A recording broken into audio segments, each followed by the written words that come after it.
Shalom from Jerusalem. This is TV7's Israel at War update.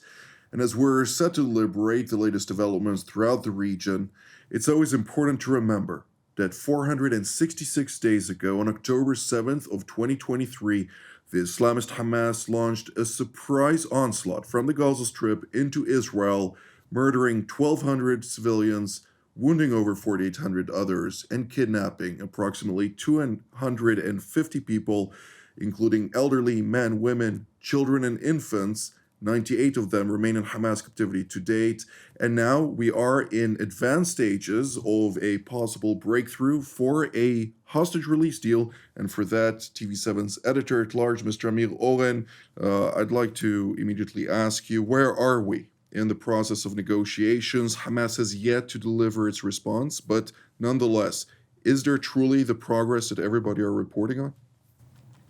So because we have been burned already several times, especially since last May, when in late May, both President Biden and Prime Minister Netanyahu came up with a similar outline, and then nothing really happened, the negotiations stalled.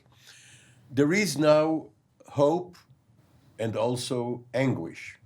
Anguish because Israeli casualties keep piling up in Gaza, sometimes because of attacks by Hamas, sometimes because of operational incidents by the IDF itself, and also because the families of the hostages have been hopeful for so many times, for such a long time, that they are fearful that this time around it will also collapse at the last moment. Having said that, it seems as if what President-elect Trump did and outgoing President Biden did not was putting a deadline. Up to now, it was open-ended. There were all of these rounds of talks, Israelis, Hamas, mediators coming, going, delegations, mandates given, and then perhaps at least partially withdrawn. But now we know that by next Monday, January the 20th, it must be over. At least the signing. Obviously, the implementation will take a bit longer. This is part of the deal. But right now, it seems, and we are still waiting for Muhammad Sinwar in the southern part of Gaza, if he had not managed to sneak to the north, to give his final consent to what his colleagues in Doha have already confirmed. Indeed. Well, I just came back from Washington, of course, and I had the opportunity to speak with many people, both from the outgoing administration and the incoming. And with regard to this specifically, they say that President Trump has pulled a Reagan. In other words, of course, we do remember that Carter had the hostage crisis, 444 days, but ahead of the election of Reagan, he came out and set also the same warning that unless Iran complies to the demands of the United States in releasing its hostages, all hell will break loose, something that, of course, is hopefully going to also achieve the same outcome this time around. But let's now turn to introduce initially both our guests. On the left, we see Israeli commander of the Israeli Air Force Task Force for Air and Missile Defense, namely Brigadier General in Reserve Doron Gavish, and to his right, Brigadier General in Reserve Dr. Amnon Sofrin, formerly the Chief of Intelligence at Mossad, and a senior IDF Intelligence Directorate officer. It's great seeing you both. And I'd like to start with you, General Sofrin. When we're talking particularly about the current state of play, of course, Mossad, alongside the ISA or Shabak, are taking the lead in the forward negotiations, if I may call it that, with regard to the hostages in Doha, Qatar. What can you tell us about the framework to the current state of play? I think that this choice was made by the prime minister. He looks around and see who is capable, in his opinion, of course, and most skilled to lead such negotiations. And when you speak about an international gathering that includes the US, the Qataris, the Egyptians, and of course Israelis, I think that the natural leader for that will be the head of the Mossad, since he's dealing with these countries and on routine, what we call.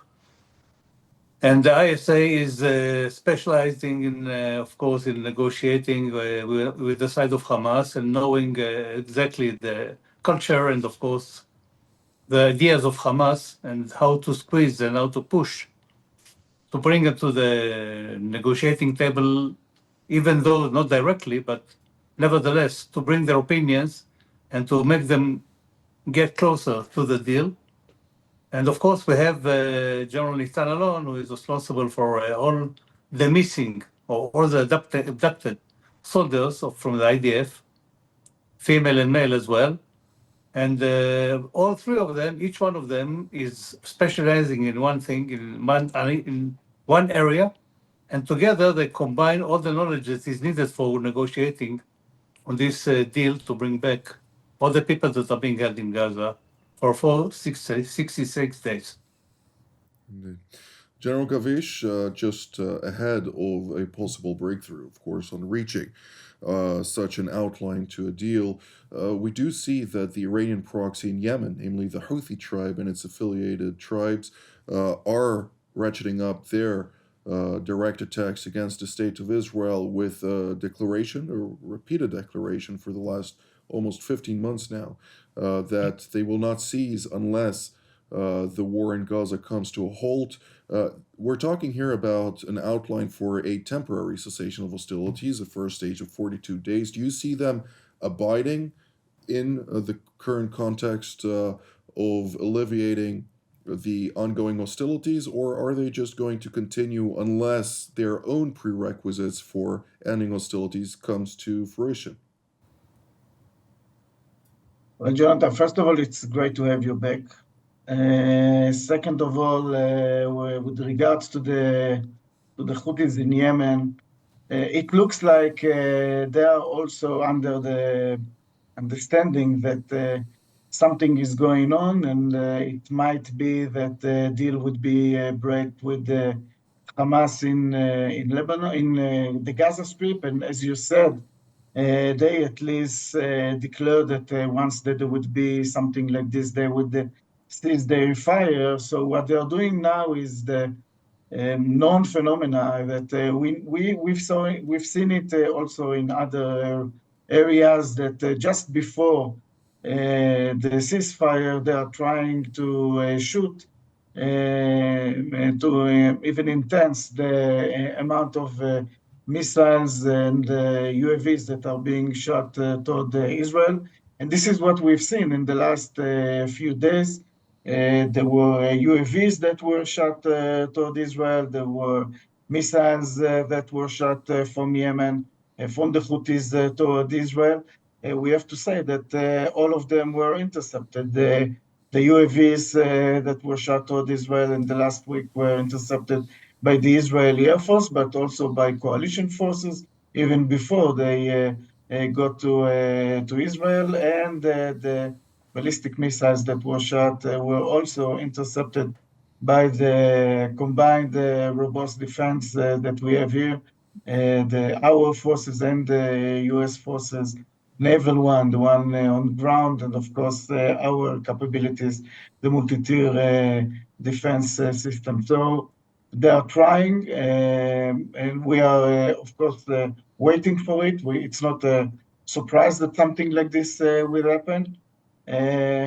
But we all have to remember that they are saying that there will be a ceasefire from their point of view. I'm not sure that this is what the coalition in Israel would decide from our part, because we have to remember that they are still there, they have capabilities. We have to remember that one of the main lessons learned of this war is that we are looking at our enemy's capabilities and not only toward the intention. And the last thing that we still have to remember that they are still terrorizing the naval routes.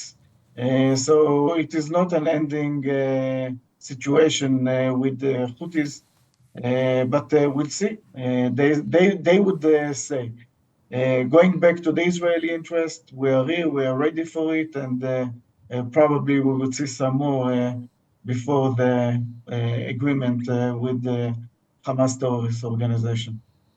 Thank you, General Gavish. Mr. Owen, this is a valid point.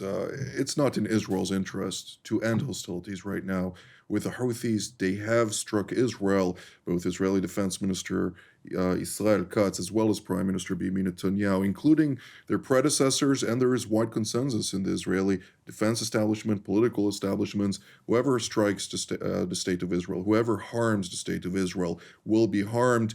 A significant debris, of course, of one of the intercepted projectiles has landed on a residential house in the community of Mevo Beitar, destroying the house. And, I see it as a miracle that this 4-meter long and 1-meter wide projectile or debris fell on the rooftop onto the rooftop of the bomb shelter by, of course, heeding the instructions of the Home Front Command here in Israel. The people living in that house were not harmed. Nevertheless, that is something to take into account.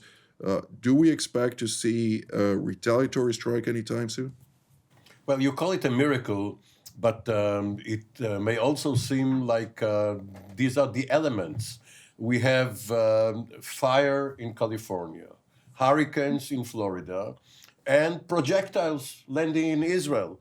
People accept And it. earthquakes in Iran. Right, that one too. Now, this goes back to what we talked about a few minutes ago regarding the onset of the Trump administration, because obviously there will be a review of the defense, national security, foreign policy of the new administration, and this will be part of it.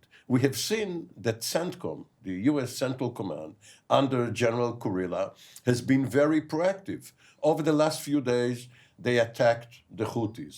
They attacked ISIS elements in Syria and in Iraq. Obviously, General Kurilla is using the last days of this administration to get guidance to go ahead and attack as much as he wants to. But It's a matter of policy. That's what it comes down to. yes, but obvious, and he has been in Egypt the other day, also coordinating with the chief of staff there. However, the new commander-in-chief, the president, the new top echelon at the Department of Defense, they will give him new guidance, and Israel will obviously have to coordinate with them. Indeed.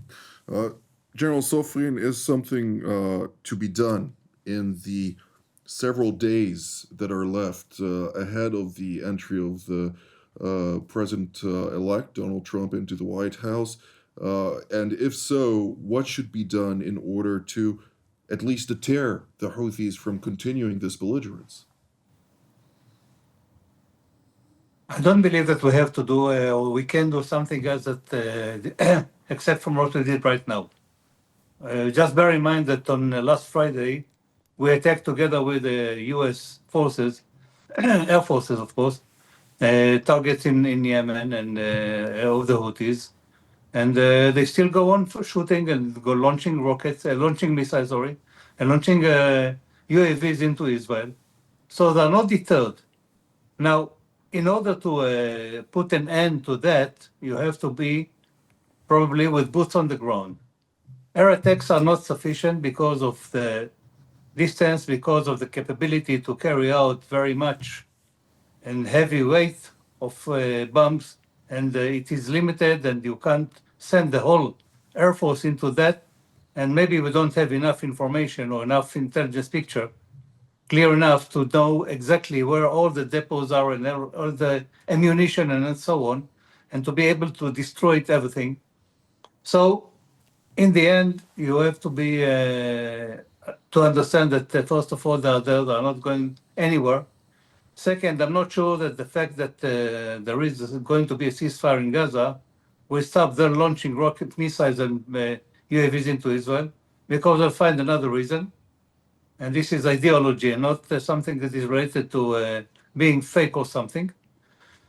So we have to take into consideration that this is going to be an ongoing effort to be able to deny their capabilities as much as we can, but with our own limitations of distance and information. General Gavish, let's shift gears to Israel's northern theater, where we're, of course, contending with the ongoing cessation of hostilities between Israel and the Iranian proxy Hezbollah. On the one hand, you see Hezbollah violating repeatedly the guidelines of the ceasefire, and Israel does report those violations to the ceasefire mechanism put forth by General Jeffers of the United States alongside his French counterpart. And it seems like the current state of play is that there is no actions beyond Israel that truly enforce the framework of the ceasefire. Is this expected to reignite in light of those events, or are we going to see the ceasefire continue into the Trump administration and potentially find a new reality at hand? Well, Jonathan, we've talked about it from day one of this agreement with Hezbollah, that the main question would be the day after Israel would leave, and we didn't leave yet. The challenge would be the behavior of the Hezbollah as a terrorist organization. They are really going to keep this agreement, and this is still the situation. And unfortunately, what we are seeing that at the end of the day, the DNA of a terrorist organization is there, and they are behaving like a terrorist organization. We have to remember that they are not as much as they were organized in the past. Today, this is also a factor that we have to consider, although they are much weaker from every aspect that you look at it. But at the end of the day, they are behaving like a terrorist organization. So this is really a big question. If the international community would step forward, if the Lebanese forces would do what they were saying that they would do, now that they have a new leader in Lebanon who was the chief of staff of the armed forces. So let's see if something is going to be changed there. If you ask me, the most optimistic picture would be that the Lebanese will enforce I would say, all the means and capabilities, and would be able to stop the Hezbollah within Lebanon. But I'm not sure that I'm too optimistic that this is something that they're capable to do. So it goes back to the international community. It goes back to United States. It goes back to France and other that they were saying that they want to vouch to this agreement. From the Israeli point of view, I said it before and I would say it again. We learned our lessons on the 7th of October. We are not going to continue with this containment of our enemies, of them breaking the agreements with us, of them building new capabilities or reorganizing themselves. And this is basically how Israel is behaving.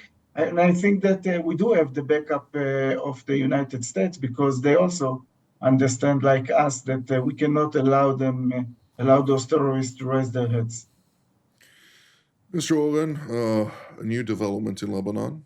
A parliament decision granted a majority to Judge Nawaf Salam, the president of the International Court of Justice in The Hague, the same judge who presided over alleged crimes committed by Israel in the Gaza Strip, and used his political sway to try and convict Israel and provide the United Nations with an advisory condemning it. for various allegations that are, of course, preposterous in their nature. But nonetheless, now he's going to once again preside as the prime minister over a country that is an enemy state to Israel. What can you tell us about that?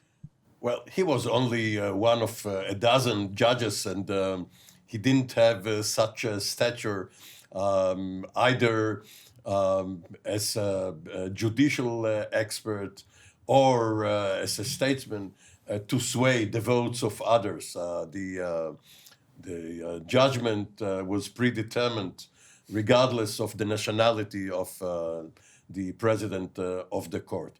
And it's quite interesting, and General Gavish mentioned his Lebanese colleague of sorts, General Joseph Aoun, who became a president without any record in politics. And Salam, too. One day he's a jurist, the next day he's a prime minister under the Lebanese system, which allocates positions according to your either religious or ethnic affiliation. And the president, as well as the commander of the armed forces, they are supposed to be Christians, mostly Maronite. And it so happens that the commander becomes the president.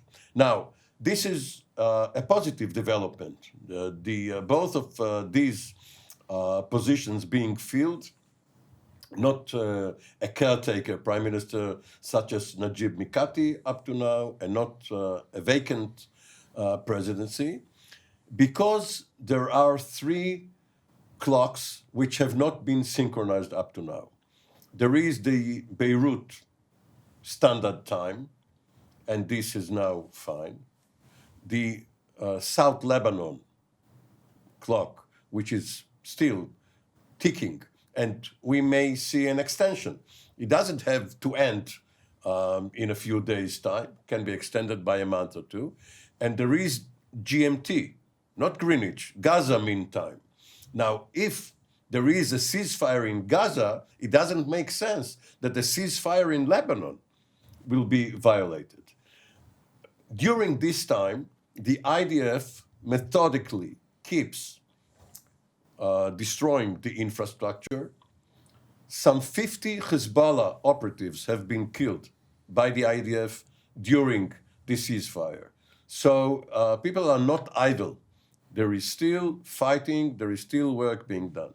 Was outrage voiced in Lebanon over the fact that Israel conducted more than 800 enforcement strikes, based, of course, on Hezbollah violations. Nevertheless, they omitted that part in their statements in Beirut.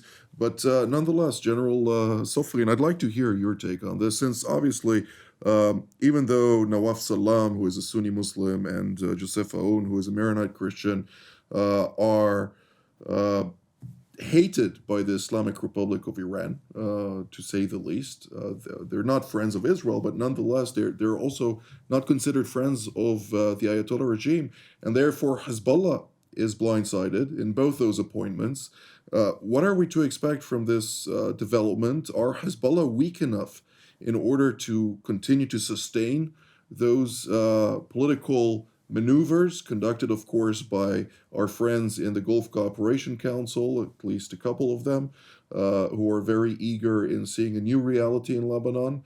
And will this outroot at least one of the diseases that has been plaguing Lebanon, namely the Iranian influence? Of course, the corruption part is something that still needs to be dealt with.